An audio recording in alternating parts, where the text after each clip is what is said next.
Good evening, I'm Betty Kialo. Welcome to the program. I'm Eric Njoka, and in a short while, in a few minutes' time, we'll be going to the summit where Louis Otieno is standing by with a guest there on tonight's Newsline. So make a date, and we'll go there in a short while after this bulletin.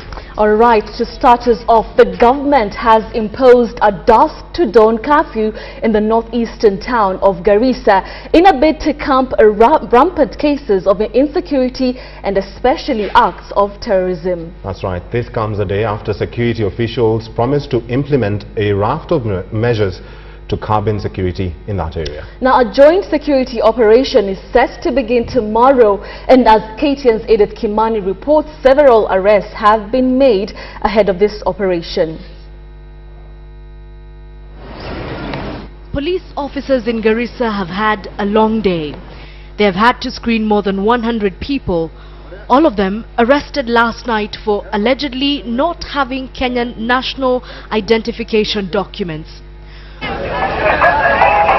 Motorbike operators are also having to work harder. They have been told they can no longer operate past 6 p.m, cutting off some crucial working hours. The arrests and the curfew are the beginning of what the Internal Security Ministry says are measures to restore peace in Garissa. But residents here don't buy it. They argue that while government's rhetoric on insecurity has been consistently tough, the results have been sluggish. The latest incident, one that left 10 people dead, has inspired another string of assurances.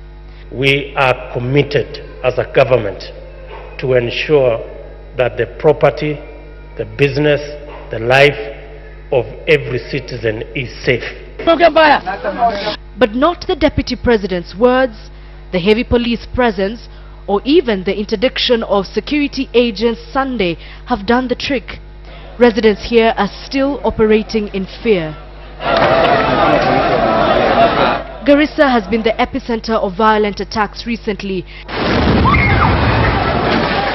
and Uhuru's government now has the dual task of not just stopping the violence, but rebuilding the trust of the people. Most of them view the security agents suspiciously.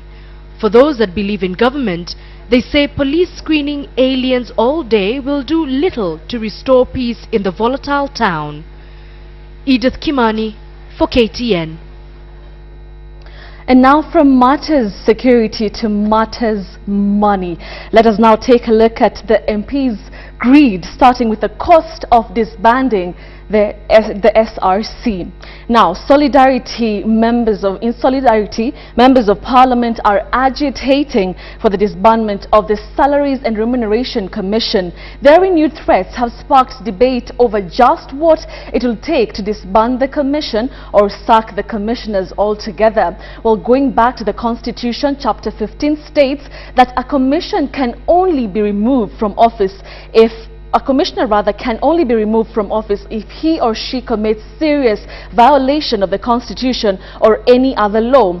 Secondly, if there is evidence of gross misconduct, physical or mental incapacitation, incompetence or bankruptcy, they can be removed from office under this regards.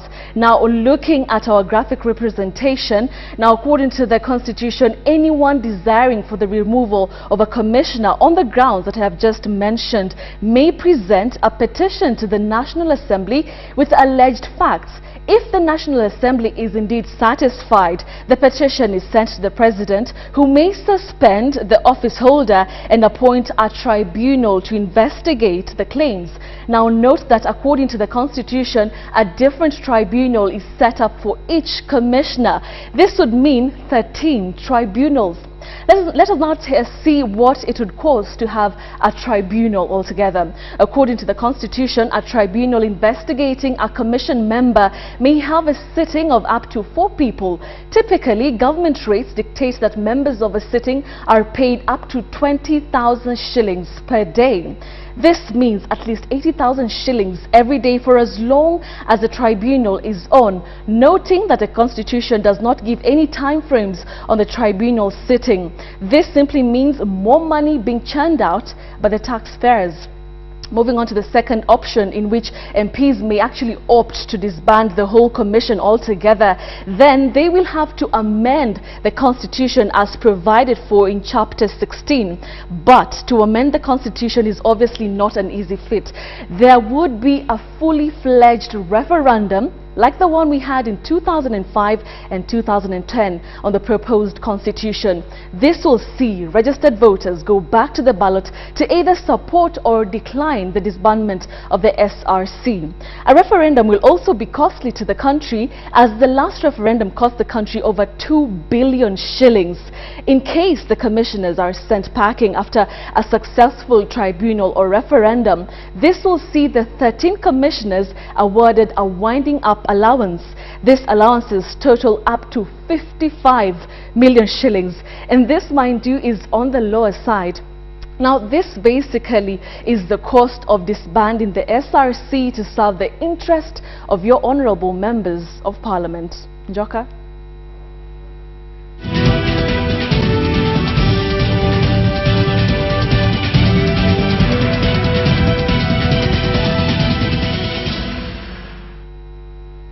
And that is our pace setter tonight. A salary of 500,000 shillings per month is what members of parliament say is not enough? Seriously? Well, get this. The members of parliament say that the figure should be doubled. KTN's Asha Mwilu now analyzes what the legislator's pay package entails in comparison to their counterparts in other countries. Acknowledge the president at liberty to... In the year 2011, Kenyan MPs were listed as the highest paid legislators in the entire Commonwealth. Meanwhile, the wage bill continued to balloon, and instead of working to tame it, MPs embarked on a quest to award themselves hefty bonuses. Eventually, the 10th Parliament's term ended, and the 11th Parliament was voted in. However, the row over MPs' salaries continues to haunt the country. This is the pay package your current MP is protesting. A taxable salary of 523,500 shillings a month, an inpatient medical cover worth 10 million shillings, and an outpatient cover worth 300,000 shillings annually. Your MP's spouse and 4 children below 25 years of age are entitled to this medical cover. In addition, your MP enjoys a 150 shillings maternity package, 75,000 shillings dental cover, and another 75,000 shillings optical cover. The legislator can also be furnished with a car loan of up to 7 million shillings and a mortgage facility of up to 20 million shillings. These two will be repayable at a 3% annual rate. In Nigeria, senators earn a maximum 1.3 million shillings including allowances. It's currently the leading African countries in MPs' salary packages. In South Africa, MPs have pushed for a pay hike and currently earn 678,000 Kenyan shillings per month. Ghanaian MPs faced a public outcry last November when they pushed their salaries up to 320,000 Kenyan shillings. Their argument was that their Kenyan counterparts were earning a lot more. By international standards, their salaries awarded to the 11th Parliament meet the benchmark. In the United Kingdom, an MP earns 625,000 Kenyan shillings monthly. In France, an MP's pay stands at 521,000 Kenyan shillings, while in India, an MP earns a maximum 584,145 shillings. So, is your MP justified to ask for a pay rise? Asha Mwilu, KTN, Nairobi. We're still on that. Now, the government is choking on an unsustainable wage bill that has doubled in the last 3 years. It has seen the state cut down on most crucial areas of development expenditure just to meet the expenses around salaries of state and public officers. According to the Treasury, nearly half of the current 1.2 trillion budget in this financial year will be consumed as salaries and allowances for public officers. This amount is estimated at 457 billion shillings in the fiscal year 2012-2013. The wage bill is at its current state and is an alarming level due to the several tiers of constitutional commissions and salary increments to public servants like doctors, teachers, police, and even nurses, among others. Despite the recommendations put forward by the Salaries and Remunerations Commission, the salaries are still way out of hand in comparison to what the government dedicates to its development expenditure. Already, Treasury has admitted the government is operating in a crisis mode that is tottering towards a financial crunch due to the ballooning expenditure amidst dwindling revenues. Betty, over to you. Thank you, Njoka. And the question is, what would be foregone to feed the members of parliament should their wish for a pay hike be granted? Well, a number of critical areas will have to be starved to pay the MPs the salaries they are demanding. KTN's Catherine Omwanto takes a look at the ripple effect an increase in MPs' salaries will have on the education and health sectors. As they say, choices have consequences, and if members of parliament win the fight to have their salaries increased from 535,500 shillings to 851,000 shillings, those who will lose out are ordinary Kenyans. Even as we go for freebies, free maternal care, free education, everything free, I think we'll end up not being able to provide those services because we cannot equip the hospitals, we cannot equip the schools. According to statistics, in every 1,000 live births, 55 babies die before their first birthday. Simple diseases such as malaria, typhoid, and even diarrhea claim the lives of hundreds of children each year. Cancer treatment can only be accessed from 4 major hospitals, all of which are found in Nairobi. So dedicating at least 4.2 billion shillings a year to just pay legislators could be termed as misguided. We should also separate the excuses from facts. To the best of my understanding, MPs have a lot of demands. But I've never seen any constituent who has walked to an MP with a pistol that you must donate for a funeral or for school fees of a certain student before you are re-elected. The previous parliament cost the taxpayer 2.2 billion shillings a year in MP salaries. The 11th parliament will cost the taxpayer 2.6 billion shillings if revised salaries are adhered to. But if MPs succeed in their quest for, quote, better pay, taxpayers will have to cough out an extra 1.6 billion shillings to satisfy their representatives. But looking at the bigger picture, this 1.6 billion shillings can be used to employ 64,000 teachers annually at a monthly salary of 25,000 shillings. Currently, the education sector has a deficit of 80,000 teachers. This could be solved in under 2 years. Or the money could go into improving the health sector by employing 20,000 general practitioners each year at a monthly salary of 80,000 shillings. These doctors could be deployed to work in numerous dispensaries throughout the country. Why would teachers, why would police live within their means? So it only makes sense that legislators will have to sacrifice so that it affects also the other sectors of the economy. The current members of parliament knew in advance what their new salaries would seem like the minute they got into office. But because the legislative arm of government plays such a pivotal role in development, they're using their power to their advantage. But how well this sits with Kenyans and even President Uhuru Kenyatta is yet to unfold. Catherine Omwanto, KTN in Nairobi. So, does a member of parliament deserve 850,000 shillings a month or 530,000 shillings a month? KTN's Noah Otieno sat down with a 2-time member of parliament who has been through the good times and is now faced with what members of parliament see as the worst pay ever. Well, he asked him exactly what an MP does to deserve the kind of pay they are demanding and what a typical day is like in the life of an MP. Well, here are the details. The work of a member of parliament is more outside than in the chamber. It is the tradition of parliament that each MP has to be a member of at least 2 committees. Tuesday mornings, most MPs are in committee meetings, and in the afternoon they are in the chambers for motions. After that, most of them find a host of constituents waiting for them right outside Parliament, at various functions, or even at home. They spend a good part of the evening meeting their people in Nairobi. The daylight hours of Wednesday are spent in chambers for debates, and the evening is once again spent meeting constituents who come to Nairobi to see them. Thursday mornings and evenings are also spent in meetings with people with various needs and petitions, as the afternoon is for debates in chambers.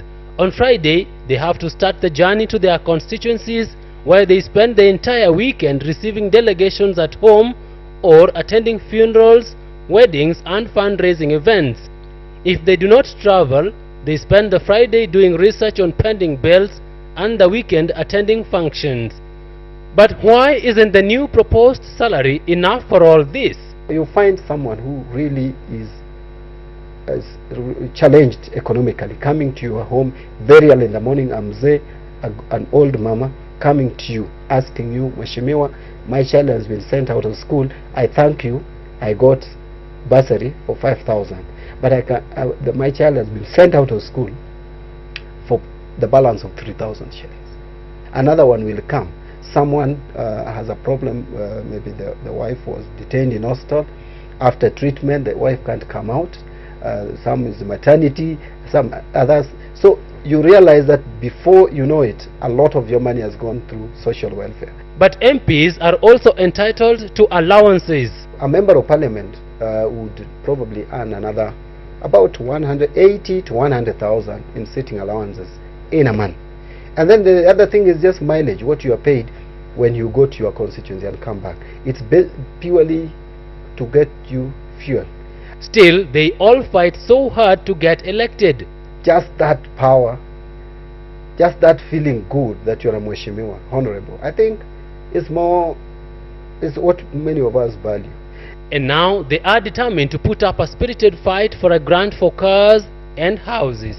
To a member of parliament, you are even saying you are not even going to get the grant which you used to be given to buy a car.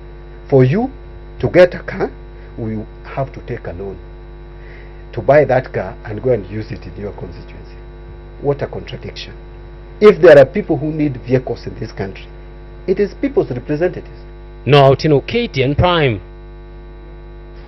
And Noah's story leads us to a big question tonight, and we asked, do you think MPs are too generous to their constituents? Do you think MPs are too generous to their constituents? Well, send your yes or no response with a brief comment to the number 8040.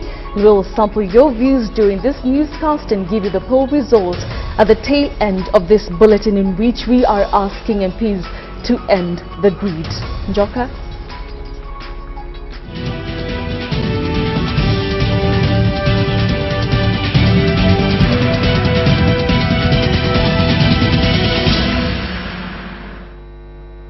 .8040 is the number. Let's move on now, and President Uhuru Kenyatta could unveil his cabinet tomorrow as soon as Parliament establishes the Committee on Appointments. KTN's Rita Tilina has been keeping watch on this story and now joins us from our city centre studios with the latest. Rita, good evening. What has the President been up to, and any clues about the cabinet? Well, Joka, we understand that the list of those who will sit in the Committee on Appointments is now ready. But just as with the list of Cabinet Secretaries, insiders have managed to keep that information close to their chests. And so there has just been speculation about who exactly will sit in that committee. Tomorrow we are expecting that the leader of the majority in Parliament, Aden Duale, will table that list before Parliament. What we do know is only about the 6 guaranteed slots of those who will sit in the committee. And that is the Speaker, the Deputy Speaker, the Leader of the Majority, the Leader of the Deputy Leader of the Majority, the Leader of the Minority, as well as the Deputy Leader of the Minority. Now, this is a very crucial committee. It is the one that will vet President Uhuru Kenyatta's nominees for cabinet secretaries. And part of the delay in naming the cabinet, we understand, has been occasioned by the fact that this committee was not in place. Its formation is now being treated as priority. Remember, Parliament has more than 24 committees to form. As of now, only 2 committees are in place. That is the House Business Committee as well as the Committee on Selection. And so by the close of business this week, we are expecting that the other committees will be formed. These include the Public Account Committee, With the that, Public Rita, sorry to Investments interject. Committee. Sorry to Yes, interject. Eric. I'm sorry to interject. But are there any indications of who will be in that list? Because there's been a lot of lobbying from members of parliament, if you can remember.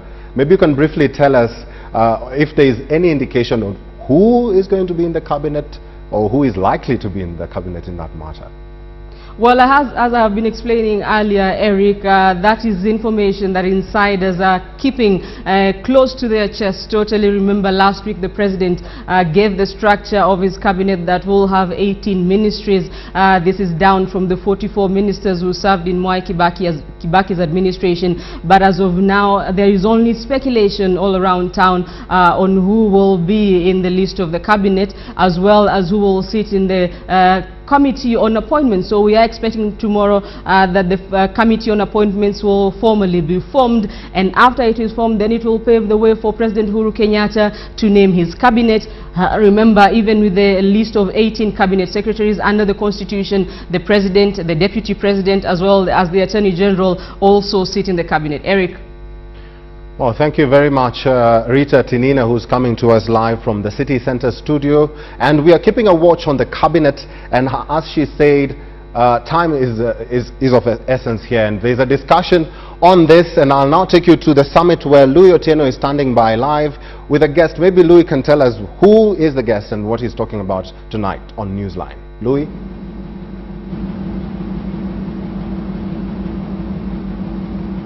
Thank you, Eric. Well, the president has released a blueprint of what he expects to be slots to be filled in by actual cabinet ministers. And this brings me to my discussion tonight. And I've invited Osano here to just tell me, with this blueprint having been released and to fit in and now the names we're waiting for, why is this of particular interest to you?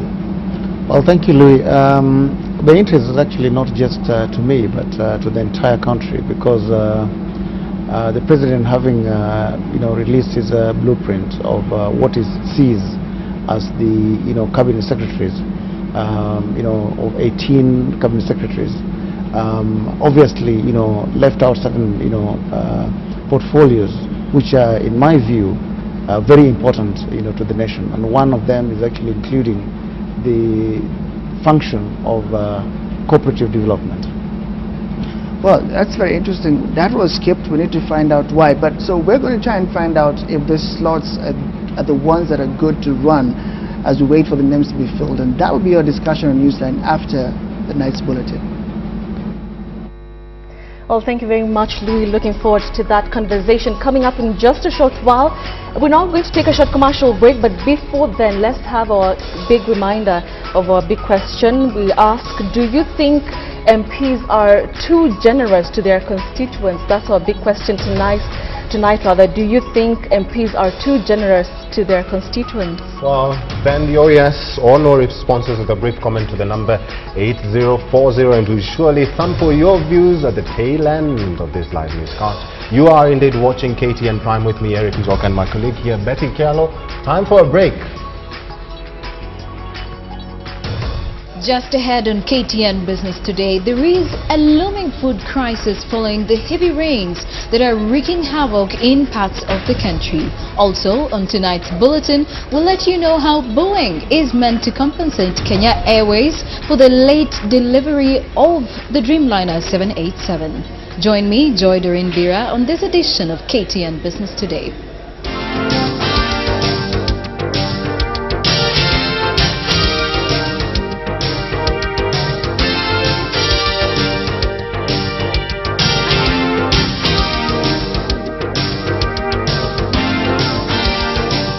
KTN, it's time for business. My name is Joy Doreen Bira. The raging floods and increased rainfall in the country have left a wave of destruction in their wake. However, further effects could be felt of these rains in the coming month, as the country's farming community has not been spared either in the recent weeks. Philip Kitane kicks off tonight's business. While the onset of the rains was a welcome relief to Kenya's farming community a while back, the rains have now turned into a catastrophe. The levels of the rains witnessed in most parts of the country has not been any kind of what the farmers expected. This has seen a number of crops planted at the onset of the farming season washed away by the raging floods. In some areas, especially the North Rift, which is Kenya's breadbasket, the rains have in their wake left a number of farmers either delayed in planting or vital inputs like fertilizer washed away. Jaribu sana, hata sasa tunatumia mbolea kienyeji kama mbolea ng'ombe, kuku, mbolea nguruwe. Lakini sasa serikali wakitusaidia, watuchangie kabisa, waangushe mbegu ya mahindi ikiwe chini kidogo, waangushe mbolea ikiwe zaidi chini kidogo mzuri, basi hata mimi najiweza hata kupanda eka 10. The situation in the country could be compounded by the fact that before the rains, a number of farmers had complained of the high cost of farm inputs. This will leave most farmers in a tricky situation once the rains have subsided, as the repeat of the exercise will appear to be too costly for them. Tungeteremshiwa mbolea kuwa chini zaidi, mashamba mingi tungeweza kupanda na tupate mazao. Na tukipata mazao katika nchi yetu, hatutakuwa na gharama ya kutumia pesa mingi. Tunaweza kama Rift Valley sasa as a whole, ingestahili upande wa Turkana tunaweza kusaidia kwa upande mimea kulingana na mvua. The net effects of these are likely to be a lower than expected harvest in the country, posing serious threats to Kenya's food security going forward. Philip Ketan, KTN Business Today. Well, you can brace yourself for that. In more business, audit and consulting firm KPMG has set up a 1,000-man team to spearhead its Pan-African Mergers and Acquisition and Transition Advisory Authority to capitalize on the growing opportunities emerging in the African economic scene. Adelaide Changole explains. Analysts anticipate that foreign direct investment will rise from the current $80 billion to reach a record high of $150 billion by 2015, giving rise to opportunities for mergers and acquisition from global companies seeking to diversify to other markets, private equity companies seeking investment opportunities, and African conglomerates seeking to expand. The growth will be underpinned by the continent's high economic growth and the buoyant energy, mining, and utility sectors. When you look at East Africa, when you look at Africa, we are the only region that has what I would call a perfect triangle in terms of the demographic trends. Locally, the KPMG team will come in handy for banks and insurance players that fail to meet stringent capital requirements. 7 banks have yet to meet CBK's January 1st deadline for the graduated increase of capitalization to 1 billion shillings. On the other hand, over 15 insurance companies have been running without a valid license this year after the insurance regulator declined to renew them due to their failure to meet governance, ownership and risk management rules by the December 2012 deadline. Banking, just due to the stringent capital adequacy rules and the fact that competition will increase, I expect to see consolidation across the 100 banks that we have in East Africa. KPMG also anticipates the region's high energy demand, the push for sound environmental policies, especially in oil extraction, and the government's privatization plans will be a big attraction to investors who will have a chance to take over undervalued funds and then turn them around to profitability. Adelaide Changole, KTN Business Today. Now, the Kenya shilling dipped on Friday, weighed down by the dollar demand from importers and banks covering their short positions, while shares fell for the 6th straight session. Take a look at today's financial market report.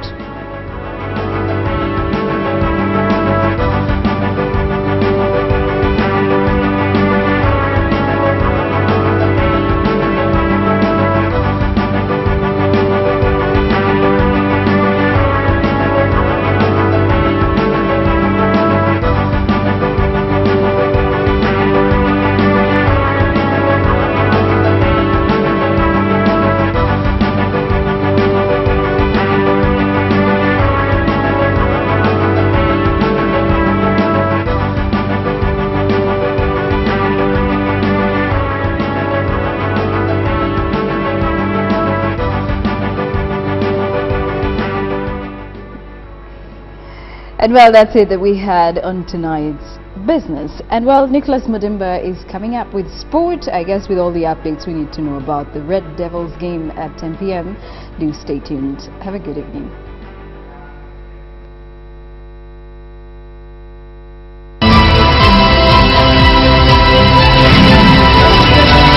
On Nationwide League soccer players now have a chance to showcase their talents to hundreds of scouts in and outside Africa. That followed an agreement between South Africa-based pay TV channel SuperSport and FKF to televise 20 Division 1 League matches starting this month. We know the coverage of SuperSport is international coverage. That is very good for our players. We are seeing our players can even be viewed by other scouts outside this country. We're getting to then broadcast and carry the first division matches live from now until the end of the season. So it's an exciting opportunity for us. It's an exciting partnership that then allows us to be only the second country in Africa to put the first division matches on a television platform. Moving on now, Adin Haag and Stuart Cohen racked up the maiden car class victory in the second round of the JCB Ganatra Rally Raid, which came to a dramatic end in Soisambo on Sunday. Champion Nish Lahani was left to read what was a mixture of navigational and technical problems. It was a 60-kilometer route which competitors had to navigate through muddy and rocky sections. Rossfield was in imperious form to claiming the bike class honours in 4 hours, 45 minutes and 2 seconds. With the heavy rains pounding most of the country, participants of the second round of the cross-country raid had to only contend to the competition from among themselves, but with the route which part of it was rendered difficult to navigate following the sustained rains in the past weeks.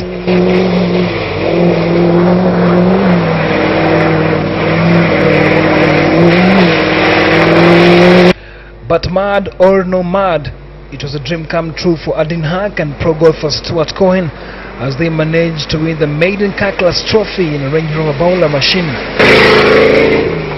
They managed to eclipse a strong car class field which included defending champion Nish Lahani, Chirag Soni and Eddie Belcher. Champion Nish Lahani was left to rue what had termed as a mixture of both navigational and technical problems. Team Magic youngster Tejas Hirani, navigated by Riaz Ismail in a range buggy, maintained the lead in the championship after registering the second straight win of the season.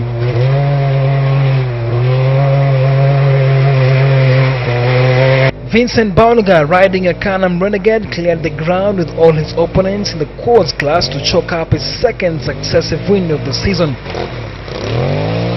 Defending quad champion Shazza Anwar was the notable absentee in Soisambo. In the bikes category, Rosefield was in a class of his own after getting the better of 17 other riders. He did that in an accumulated time of 4 hours, 45 minutes and 2 seconds. He was followed by Sean Miller with 4 hours, 51 minutes and 29 seconds. And my director, who's a Chelsea fan, is very bitter. It's the final day of the cup contention. I am Nicholas Mudimba. Have a good night.